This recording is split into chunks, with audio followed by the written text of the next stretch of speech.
نور الہدا foundation کے ساتھ کئی سالوں سے مجھ طالب علم کی وابستگی آ رہی ہے،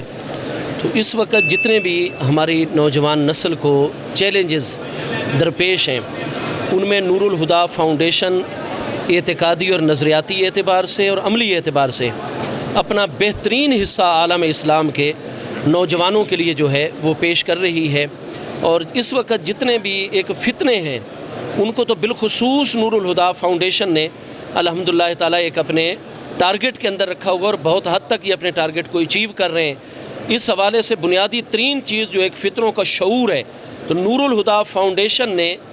کہیں بھی الحمدللہ تعالیٰ کسی بھی مرحلے میں مداہنت فی الدین کا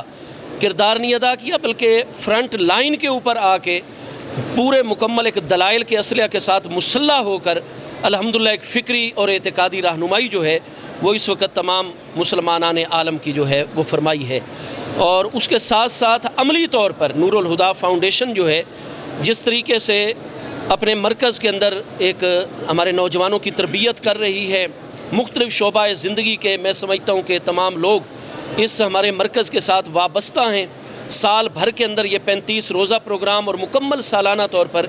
یہاں جو جدید اور دینی تعلیم کا ایک حسین امتزاج کر کے پروگرام چلایا جا رہا ہے، انشاءاللہ تعالی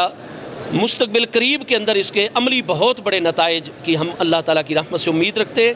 اور اس کے ساتھ جو عملی معاملہ ہے کہ یہاں جتنا بھی اس وقت پورے عالم اسلام کو آپس میں اپنی صفوں میں اتحاد اور اتحاد کی بے پناہ ضرورت ہے، اس اتحاد اور اتفاق کو برقرار رکھنے کے لیے نور الہدا فاؤنڈیشن کے بانی اور چیئرمین حضرت قبلہ پیر سید سعید الحسن شاہ صاحب ایک عملی کردار ادا فرما رہے ہیں۔ اللہ پاک کامیابی عطا فرمائے۔ بسم اللہ الرحمن الرحیم والصلاة والسلام علی سید الانبیاء والمرسلین۔ محترمین، بحمد اللہ تعالیٰ ثم الحمدللہ تعالیٰ، میں اپنے کریم پروردگار کا شکر ادا کرتا ہوں کہ خالق کائنات نے اس بندہ ناچیز کو یہ توفیق و ہمت عطا فرمائی ہے۔ اس موضوع پر میں نے بہت سارا کام کیا ہے اور باقاعدہ لیکچرز بھی موجود ہیں اور کتابیں بھی موجود ہیں۔ حقوق المسلمین کتاب میں نے اسی موضوع پر لکھی ہے، کتاب الطلاق طلاق ہی کے موضوع پر میں نے لکھی ہے، اور انشاءاللہ تعالیٰ آئندہ جو چند روز ہیں ان ایام میں والدین، میاں بیوی، ہمسائے اور دیگر مسلمانوں کے حقوق کے موضوع پر ہی گفتگو کی جائے گی، اور میں پوری کوشش کر رہا ہوں کہ امت مسلمہ کے جوانوں کو صراط مستقیم کی طرف بلایا جائے۔ آپ نے بہت اچھا سوال کیا ہے۔ میں سوشل میڈیا کو ایک ہتھیار سمجھتا ہوں۔ اگر یہ ہتھیار مجاہد کے ہاتھ میں ہے تو بہترین ہے، اگر درندے کے ہاتھ میں تو دہشت گرد ہے۔ وہ چھری جو ہمارے کچن کا ایک حصہ ہے، اس کے ساتھ ہم سبزی کاٹتے ہیں، پھل کاٹتے ہیں، گھر کی ایک ضرورت ہے، یہی چھری اگر ڈاکو کے ہاتھ میں آ جاتی ہے وہ لوگوں کا پیٹ چاک کرتا ہے۔ افسوسناک حقیقت ہے کہ یہ پرنٹ میڈیا اور دوسرا سوشل میڈیا یہ زیادہ تر دوسروں کے ہاتھوں میں چلا گیا ہے۔ نوجوانوں کی یہ ذمہ داری بنتی ہے کہ صرف اس پر اعتماد نہ کریں، علماء حقہ کی خدمت میں حاضری دیں، بالخصوص اسلامی مسائل کے بارے میں۔ وہ یہ سمجھتے کہ دینی مسائل ہم میڈیا سے حاصل کر لیں گے، میڈیا پر دینی مسائل کما حق ہو نہیں ملتے۔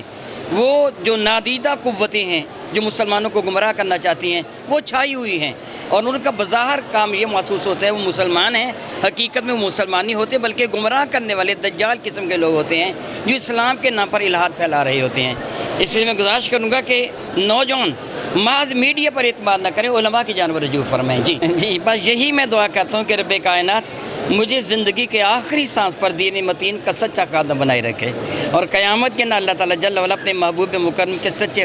خادموں میں اس ناجیز کا حشر فرما لے، یہی تمنا ہے۔ بہت شکریہ۔ بسم اللہ الرحمن الرحیم۔ دیکھیں جی، میں تو بڑی دیر سے اس ادارے کے ساتھ منسلک ہوں، آتا بھی ہوں، شاہ صاحب کی سرپرستی میں یہ چل رہا ہے، تو یہ ہماری جو ہے نوجوان نسل اس کے لیے پیغام ہے یہ شاہ صاحب کی طرف سے جو بھی کہ اپنے واقعی یہ سوشل میڈیا جو ہے یہ فیک ہے سارا 90%، تو علماء کی طرف دیکھیں، اس کی طرف آئیں، یہاں پہ آ کے یہ ادارہ جو ہے یہاں پہ آئیں، یہاں پہ آ کے میں ہر اتوار آتا ہوں، دیکھتا ہوں، باقی ٹائم نہیں ہوتا تھوڑا سا، تو یہ کہ اپنا میرا میسیج تو یہی ہے کہ لوگ عبادتوں کی طرف آئے۔ مجھے جی دیکھیں جی 40 سال ہو گئے مجھے ڈاکٹر بنے ہوئے، ادارے کے MS بھی رہا ہوں مختلف کا، جسمانی علاج میں کہتا ہوں، روحانی علاج کے لیے میں سرکار کے پاس ہی لاتا ہوں، تو ظاہر ہے میں تو کہوں گا کہ سبھی لوگ ادھر آئیں۔ بسم اللہ الرحمن الرحیم۔ الحمدللہ جی کافی عرصہ سے میں شاہ صاحب کا بیعت ہوں، یہ میرے پیر و مرشد ہیں، تو ادھر سالانہ 40 روزہ کورس ہوتا ہے، ہر سال بعد 40 روزہ کورس ہے، ماشاءاللہ لوگ مفید ہوتے ہیں اس سے، اسی لیے میں شاہ صاحب بہت اچھے آدمی ہیں، بڑی دنیا ان کے پاس آتی ہے، یہ حکمت کا کام بھی کرتے ہیں، لوگوں کی اصلاح بھی کرتے ہیں، اور ماشاءاللہ بہت مزہ آتا ہے۔ کافی عرصے سے میں ادھر آ رہا ہوں، ان کا بیعت ہوں،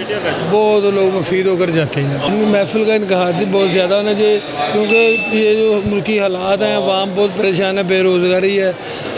ہر انسان جو پریشان ہے، تو ادھر آتے ہیں، اللہ تعالیٰ کی طرف رجوع کرواتے ہیں، اللہ تعالیٰ سے مدد مانگو، اللہ تعالیٰ آپ کی مدد کرے گا، اس لیے صحیح ہے ادھر محفلیں کروانی چاہیے۔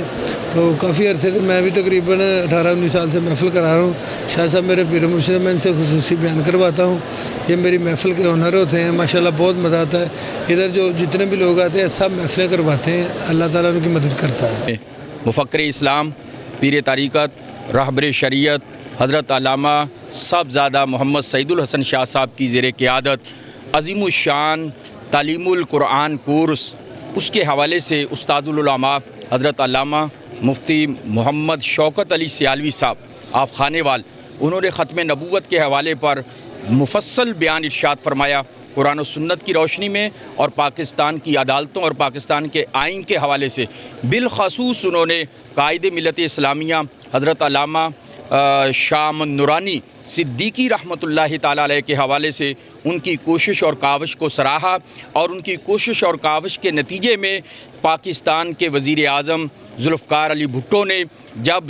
قادیانیوں کو کافر قرار دینے کے لیے سگنیچر کیے تو انہوں نے کہا کہ نورانی صاحب میں اس پر جو سائن کر رہا ہوں مسودے پر، یہ اپنے ڈیتھ سرٹیفکیٹ پر سائن کر رہا ہوں۔ آنے والی نسلوں کو ختم نبوت کے حوالے سے آگاہی ہو اور قادیانیوں کے حوالے سے آگاہی ہو کہ ہم قادیانیوں کو کافر کیوں قرار دیتے ہیں، اس کی وجہ کیا ہے۔ اللہ تبارک تعالیٰ کی بارگاہ میں دعا ہے کہ اللہ کریم پاکستان میں نظام مصطفیٰ کو نافذ فرمائے، پاکستان میں نیک سلیم صالح حکمران فرمائے، اور جو احباب ختم نبوت کے حوالے سے اپنی قیادت اپنا رول ادا کر چکے ہیں، اللہ ان کی قبور پر اپنی رحمت و رضوان کی بارش عطا فرمائے، اور اس نور الہدیٰ فاؤنڈیشن کو قیامت تک شاد اور آباد فرمائے، ان کے معاونین کی خیر فرمائے، جملہ